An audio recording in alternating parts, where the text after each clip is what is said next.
One of civilization's most enduring practices is tattooing, its origins dating back over 5,000 years, and yet the practice is also one of society's largest contradictions, both revered and stigmatized even within the same society. Tattoos are fascinating because they are permanent markings that are always changing. Their popularity and significance is always in flux. When tattoos resurface within the public realm, it is rarely for the same reason as before. The modern tattoo, those inked in the 21st century, stands in contrast with the centuries which came before. The catalyst for this change being that at the start of the 21st century, Western society experienced the death of its dominant narratives, leaving little in its place. The modern tattoo is now neither counterculture nor mainstream. It has become a way for society that has never felt so lost to claim its identity. While old stigmas remain, the symbolic act of tattooing has transformed to return stories, legacies, and even trust and community to people's lives. Tattooing's social context shifts with each generation, and the only constant is that they become more prevalent when society needs those bold, permanent markings. Modern tattoos are bastions of stability and meaning in a society that has experienced a cataclysmic narrative collapse. The earliest known tattoos were worn somewhere between 7,000 and 5,000 BCE, and were a way society denoted its members and helped symbolically transition them through the key stages of life. Effectively, tattoos were part of that culture's narrative. A stark contrast to Victorian era's relationship with tattoos, where they still denoted social status to an extent, but not the stage of an individual's life. They were a fad among the nobility, an expensive fashion accessory that could be easily concealed. The reason why Victorian tattoos are rarely discussed, aside from that era's impressibility to mask its practices, is because the scarcity of tattoos ended abruptly. The scarcity, real or artificial, of an item or practice makes it desirable. The electric needle created towards the end of the Victorian era made tattooing easy and affordable, thus quickly becoming popular among soldiers, sailors, and other members of the lower class. This caused nobility to not only abandon the practice, but also view tattoos as a sign of deviance to the point where merely receiving one immediately made you deviant. This perception persists largely to this day, as tattoos not only became associated with the lower class, but also criminals and outlaws. Late 1950s counterculture romanticized that outlaw element, and thus tattoos became a perfect form of anti-establishment rebellion. They once again became a fashion statement of a segment of society. This is unfortunate in that sociological research already associated tattoos with criminals and mentally ill, and their use by countercultural revolutionaries did little to help that perception. However, the 21st century modern tattoo is simultaneously too taboo to be mainstream and too prevalent to be countercultural. A survey in 1989 reported that 3% of Americans had at least one tattoo, where surveys done in the last 3 years reported that that number has jumped to between 10 and 20%. When a recent survey polled only people under the age of 25, 28% of respondents said they had at least one tattoo. This trend is neither masculine nor feminine, with the two genders being tattooed in approximately the same proportion. The significance of these statistics is that as members of Generation Y, those born within the early 1980s to mid-1990s, entered their teens and 20s, the prevalence of tattoos spiked to the point where they should be mainstream. Someone from Generation Y cannot argue that having a tattoo is countercultural when 1 in 4 of their peers and 1 in 5 members of the general public have one.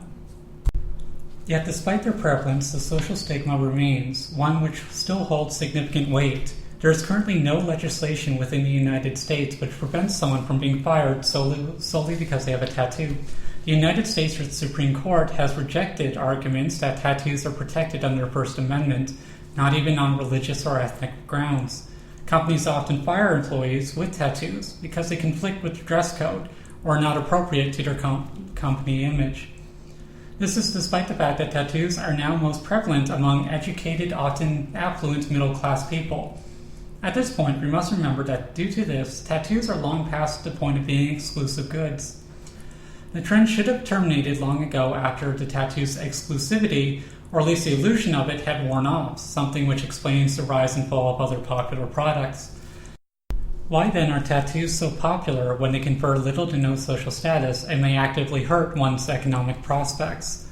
Charles Taylor argued that people should strive for an authentic identity, one with meaning within a wider social context. This is where the modern tattoo gives us great insight, because they are in fact a product of a society that has lost its way. The modern tattoo is simultaneously a symptom of and coping mechanism for individuals in search of their authentic self in a post-narrative society. The term post-narrative refers to the state where stories which traditionally governed and guided our lives have collapsed from media saturation, loss of tradition, and major events at the start of the 21st century. A post-narrative society loses the ability to wield its dominant narrative to move forward, and instead becomes trapped in the present, experiencing what Douglas Rushkoff refers to as present shock. Rushkoff's thesis on post-narrativism is that until the early 2000s, society was always looking ahead, while holding on a sense of purpose and still expecting closure. The world was never black and white, but there is a sense of purpose to our actions. Today's war was tomorrow's liberation. Today's suffering was tomorrow's salvation. Today's work was tomorrow's reward. While the American dream was never concrete, its present gave society a sustained purpose and direction. We had our dominant narratives, we had our traditions. However, towards the turn of the century, our obsession with the future became unwittingly fragile. We began to forsake and exploit the present in order to build tomorrow, and that worked so long as there was a tomorrow to build towards. To quote Rushkoff, this all worked so long as we could focus on those charts where everything pointed up. But then the millennium actually came without incident. The stock market crashed, and then down came the World Trade Centers, and the story really and truly broke.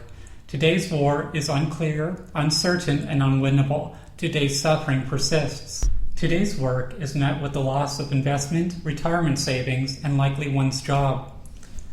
On a smaller scale, social media and a 24-hour news cycle means that there are no more endings. Whereas the nightly news used to summarize the day's important events and then ended, today's news streams are literally present at our fingertips at all times. Generation Y, which includes myself, has grown up without the benefit of any certainty that past generations were granted. 50% will or have seen their parents divorce. Many members of this generation finish college only to move back to their childhood homes, not only losing an important rite of passage, but also regressing when they should be entering adulthood. The jobs Gen Y holds today are not likely to last the rest of their lives, never mind last through the end of the year, and their debts are at an all-time high. The effects of this narrative collapse cannot be underestimated, as it impacts the fundamental way that we make sense of our lives. Joseph Campbell, in The Power of Myth, warned that we were losing our cultural narratives, and that myths that taught generations upon generations. He said, it used to be that those stories were in the minds of people. When the story is in your mind, you can see its relevance to something in your own life. It gives you perspective on what's happening to you. Humans learn by applying new information to old. Narratives are a tree upon which we graft new branches. This is not merely a poetic statement, but a cognitive fact. Neuroscience research explains that our reasoning capabilities require narratives. This explains why mnemonic devices are so useful in remembering new information. We use our current memories to make sense of new ones. We constantly construct narratives in order to process what is happening in our lives and what happens day to day. Campbell notes that our lost rites of passage have made it difficult for younger generations to understand how to fit into society.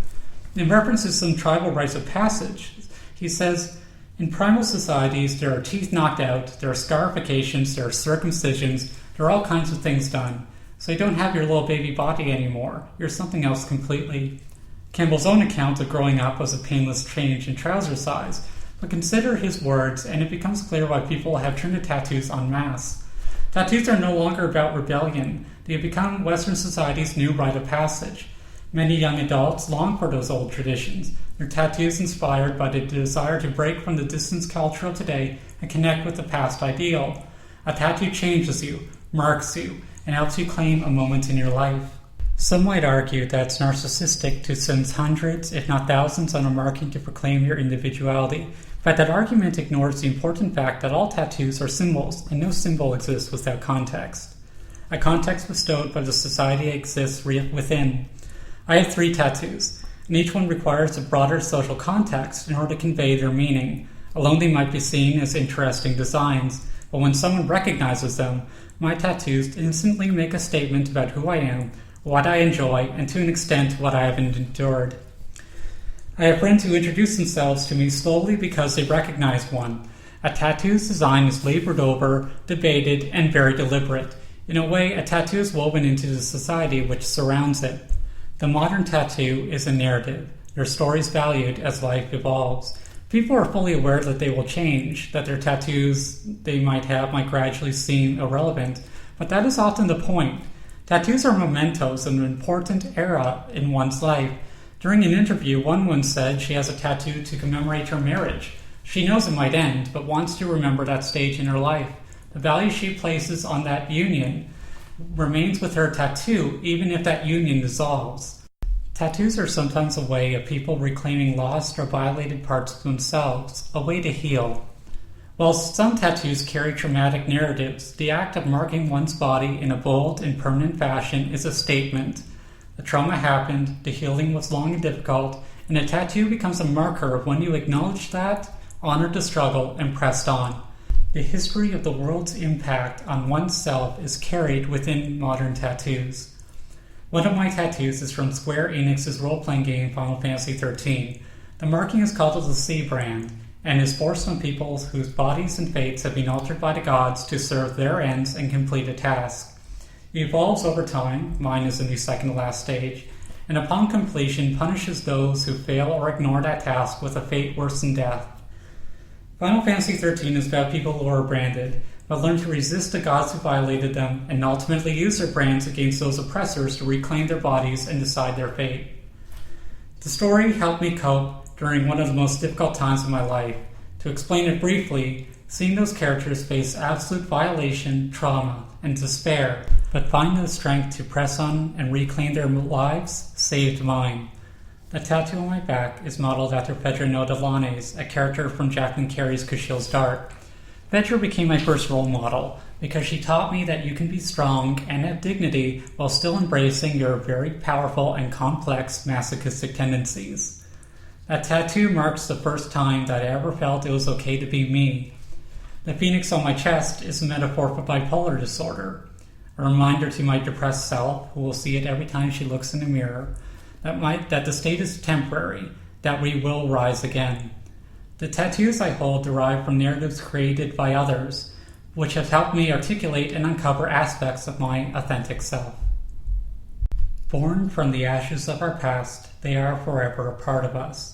When Charles Taylor wrote about our search for authentic identity, he stated, "Just because we no longer believe in the doctrines of the great chain of being, we still need to see ourselves as part of a larger order that can make claims on us." Some view tattoos as a way to reestablish a sense of higher purpose, to resist the spiritual emptiness of modern society. Many people of religious faith have tattoos to mark their place within a larger order. Many subcultures honor and ritualize their application. The very act of being tattooed is to surrender your being, allowing society and that higher order to mark and claim you.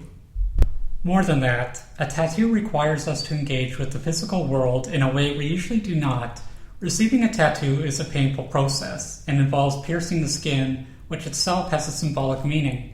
Some argue that we see our skin as a barrier between others and ourselves. Tattoo ink rests just under the first few layers of skin, but not beneath it entirely.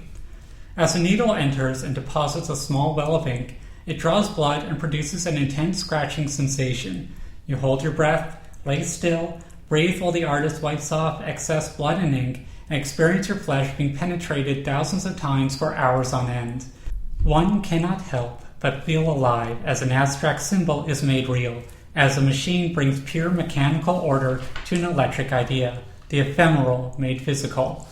More than that, everyone is always aware of both a tattoo's medium and meaning. Acknowledgement of the time, effort, and pain which goes into inked flesh is always present when admiring their design.